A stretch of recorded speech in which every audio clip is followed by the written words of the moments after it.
preparations going for the? You love that question to start it off. Yeah, that's the icebreaker. That's here, yeah. That's the. No, it's going good. Obviously, get everybody engaged.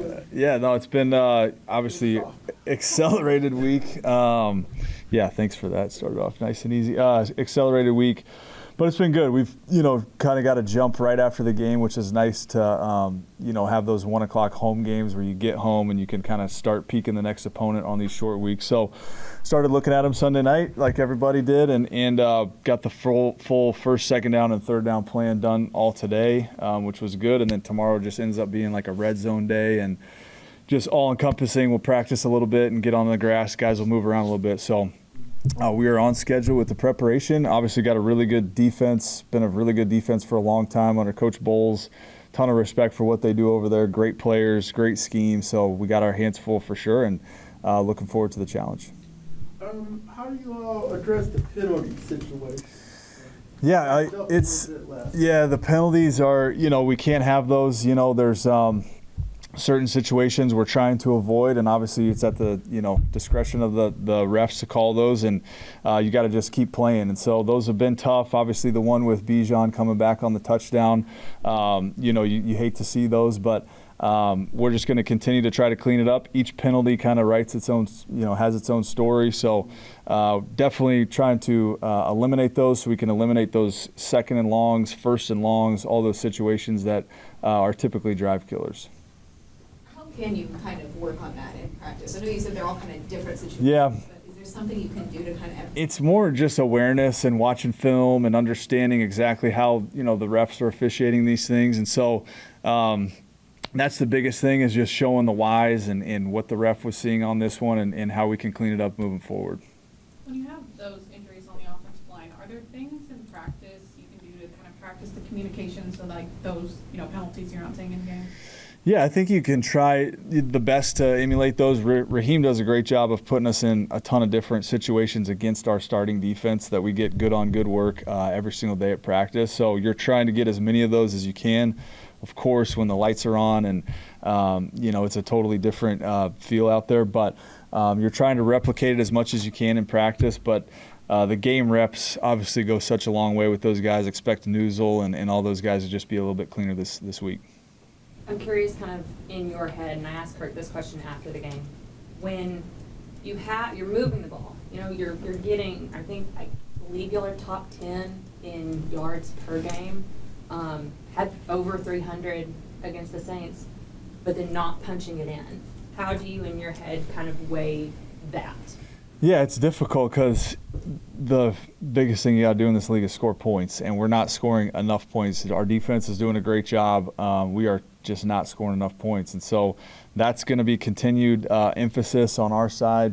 What we can do to make sure we're maximizing drives, punching the ball in the end zone. When we get down in there, we got to score touchdowns, and so that's something we're constantly talking about. We got red zone day tomorrow. That'll be a big emphasis again tomorrow, but it seems like we're just this close on a lot of things. It might be one thing here, a missed throw, a missed kick. We're just not connecting on some things that execution-wise you would think, we'll just continue to build that with the new group, getting used to each other, the continuity. Got a ton of faith, and of course it starts with us as coaches, just making sure that everything is super clear with these guys so that they can go execute. Having now called 4 games, having Bijan Robinson as a guy you can use, I'm curious from your perspective, what have you learned about the way that Bijan specifically influences defenses? Yeah, he's a threat at any time to have an explosive play, which is huge from a running back. Anytime you can hand it to a back and he can pop a run for 15, 20 yards, I think we're still, we're close on popping something for, 40, 50 yards with him. And so his versatility as just a complete back, obviously we've talked about the pass protection stuff. That's been incredible. And then just how easily he catches the ball out of the backfield. We don't have to try to force feed him the ball and get some of these plays where, he's really just playing running back and getting the ball in the flow of the offense. But he can dictate so much just because when he has the ball in his hands, the first guy is never making the tackle. And so just got to continue to find ways to keep him in a rhythm. The Philadelphia game is obviously the one that sticks out in terms of him just feeling the flow of the game. But, he's an incredible talent and just a great teammate, just a good complete running back. To that point about like the flow of the game, obviously Tyler had the hot hand on Sunday. I'm curious too, from your perspective, when you are up there in the booth and you have a guy who it feels like every time he touches the ball it turns to gold. How do you balance in your head not running it all the time? Yeah, handing the ball up to him. No, it's definitely you start to feel that, even though all the way up in the booth you can feel the energy of the crowd, you can feel it every time he's touching it, so you certainly want to keep rolling with those guys when that's the case, but understanding there has to be a balance still. So the way our offensive line blocks, you feel like you can call a run at any time and those guys are going to execute it, and the backs that we have, same thing. So but it's always going to be about balance and making sure we're keeping the defense as honest as we can. Actually plays into my question, because I noticed the stats show that y'all are running the ball really well on second down, but not doing so all that often. Is that attributed to the balance thing, or do you wish you could run more on second down? Like, what goes into that planning? Yeah, I would say, without looking at what the down and distances are, that we are running those or throwing it. Is it the get back on track situations, or is it more the second and manageable? We'll definitely have to take a peek at that, but we're going to continue to just, however the flow of the game feels like it's going, continue to call it accordingly, but certainly want to be able to run the football first and foremost to be efficient on offense. Raheem talked last week about how each of the games so far before the Saints game has been like a different lesson. You've learned kind of something different on offense each week. I guess, has there been a common thread that you've seen through these first 4 weeks, maybe something that's holding the offense back or something that you guys are really trying to figure out? Yeah, I think we'll always continue as coaches to look in the mirror and say, are we giving the guys the right answers all the time? And so if we can check that box, then it's about, hey, can we execute? And so I think there's been games where we've executed really well. There's been times throughout games we have, and then there's been times where we haven't. And so we're trying to find that mix to where we know we're close to getting over the hump with some things, and guys are just, they're eager. They want to be the most explosive offense and the best offense in the NFL, and so we're going to continue to work it. But every game is its own entity, and we're just trying to find those answers every single week.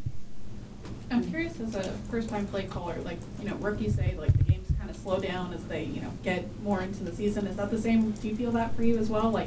You're feeling a lot more comfortable each week? That's probably fair to say. Just everything, just like your job too, with the more experience you get, the more comfortable you feel with everything. So, I would say going from game one, even the preseason, to now, it feels like it's been an entire season, just based on getting those repetitions and the communication and what that's like on game day with the other coaches, and what your players are like on game day. So you're always, learning things about yourself, about your players, about your other coaches, and all working in collaboration to try to get a win. Anything else? Yeah. Been quiet. Yeah, I was everybody get their things in. Jesse kind of said that, hey, Coach McVay and them kind of got, he played against Baker in the AFC North, and he said that he was crediting you and Coach Sean for helping to get him back on track. I just wanted to, flash back to 2022 and.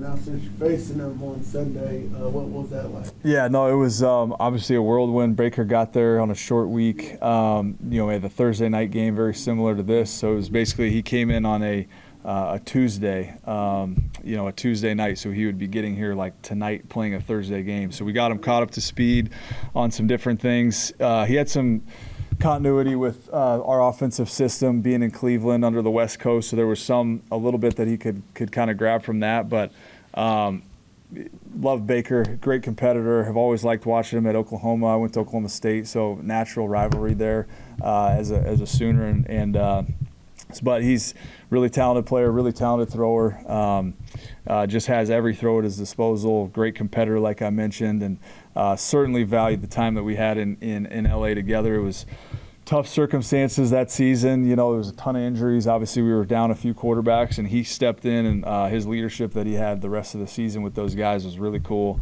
to see up close and personal. So I know I had a blast, working with him. Liam Cohen, who's his offensive coordinator now, he was our offensive coordinator in LA at the time. So we definitely had some good memories, and that Thursday night game against the Raiders was an all-time for a guy to come in on short notice and to be able to deliver like that in a 2-minute situation.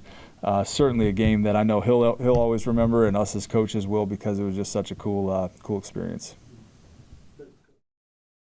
How's the condensed week treating you? No, it's really good. The guys have responded well. Raheem put together a really good schedule, so we could really turn the guys over. The biggest thing is we got to get them recovered from a really physical game on Sunday, and then obviously quickly get the game plan in. And so right now, so far, it's gone really, really smooth, and the guys have responded well. How different is a shorter week with preparation and everything? Like, what do you kind of have to do differently? Yeah, it's really condensed. Usually you have the full, Wednesday, Thursday, Friday, Saturday, 4 full days leading up, and for the players, and then coaches usually have that day on Tuesday where the players have the day off, and we have a whole day and a half to game plan without the players in the building. So everything is extremely condensed, and so there's a lot of work beforehand, before our last game, forward scouting, getting all the reports done, getting things for practice ready to go for this week right here. A lot of early mornings. Our staff is usually early morning guys. Some staffs are late guys. We're early, so definitely leaving the house at about 3:30 in the morning and getting things done. But it's gone really, really smooth. It's part of the process. We like being on prime time, and it's gonna be a fun matchup. Big part of that plan, I'm sure, is Baker Mayfield. How do you defend him? How do you do that? What have you kind of been telling your guys? Yeah, no, Baker, tons of respect for him. Watched him back when he was in college. Just love his competitiveness. You can see his grit, arm talent. He can run. He sees the field really, really well.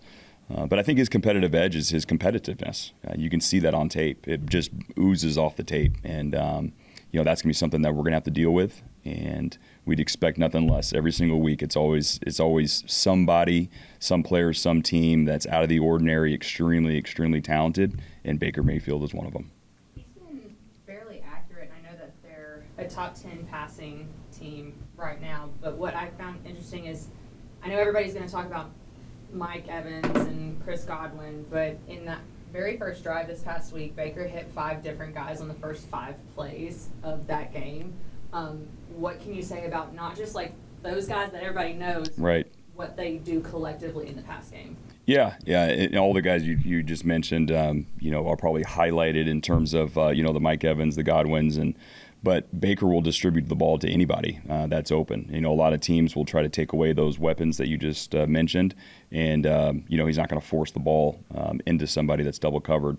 He's gonna go to the open guy in the open area and deliver the ball on time. And that's what Baker does a really good job of. He's not back there patting the ball. He's getting rid of it quick. He's got a quick release. He sees it really, really well. And so we got to do a good job of mixing in coverages, making it muddy for him so he can't deliver it on time. But if he does deliver it on time, we got to be able to get out of our breaks and try to knock the ball down or make a tackle as soon as he gets a completion. This defense, go ahead. Oh, you guys are too nice. Yeah. Yeah. You mentioned the quick release and just the quick decision making. Yeah. I know Jesse was in here earlier talking about that as well. How do you prep your entire defense for that from the back end to the front end? Yeah, so there's certain things, coverage-wise, different looks, to where maybe he thinks he's going to be able to deliver the ball quick, and then all of a sudden he's like, oh, I didn't know that was going to happen, and now we maybe have to hold it for a second. And so that's going to be, up to the execution of our guys to be able to do that. But there's going to be times where, when quarterbacks are throwing behind the line of scrimmage, it doesn't matter what we're in, the ball's going to get released anyway. And so we got to be able to react and keep the ball in the chute and continue to tackle well, which we've done in the first 4 weeks. But he's going to be a difficult challenge, but we're excited for the challenge.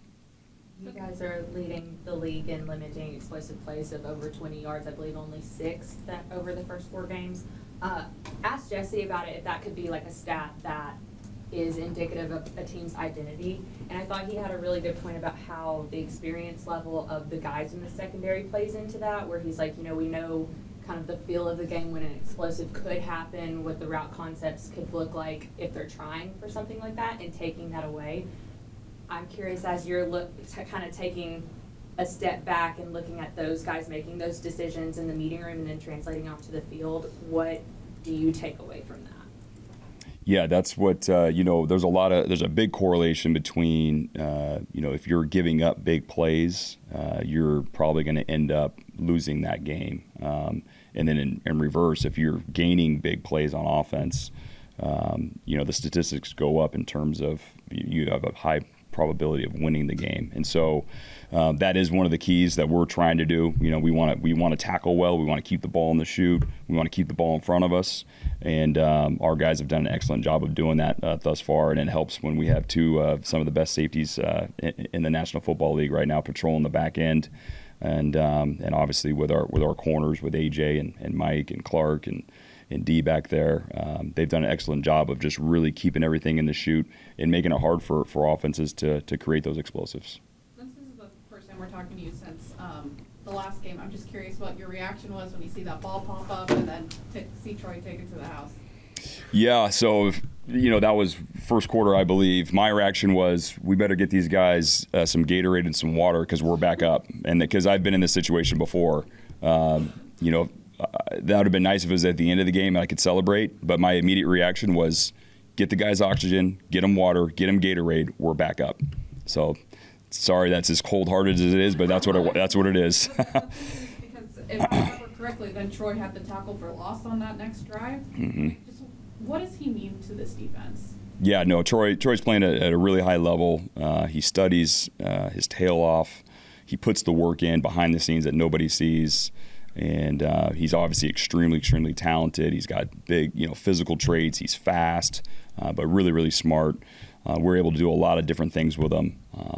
And that game-changing play that he made is going to be one of many that he's going to make here. If he's not able to go on Thursday, because I know he's dealing with that knee injury, what do you need to see from J.D. Bertrand, and what have you seen over the course of the first few weeks of the season? Yeah, no, JD played really well, way back in the spring and into training camp, in those preseason games. He sees it really, really well. It's the reason why we drafted him. We can see and feel his football instincts. And once he arrived here, all of those traits showed up in practice. And so he got a few reps this last Sunday, played really, really well. And so, us as coaches, we're expecting, no drop off if that happens, where he's going in there and go to play. And we have a lot of confidence in JD. Yeah, Coach, what is it that makes Mike Evans so difficult to defend? He's 9,000 yards in a row and led the league with 13 touchdowns last year. Oh, yeah. So another player, I think I was talking about a player a couple weeks ago that's going to be a first ballot Hall of Famer, and Mike Evans is another one. It's 10 plus years now, 1,000 yards receiving. I don't think anybody's done that in NFL history. And where do I start? He's got great size for a wide receiver. He has great extension, leaping ability. He catches the ball extremely well. He tracks the ball really well.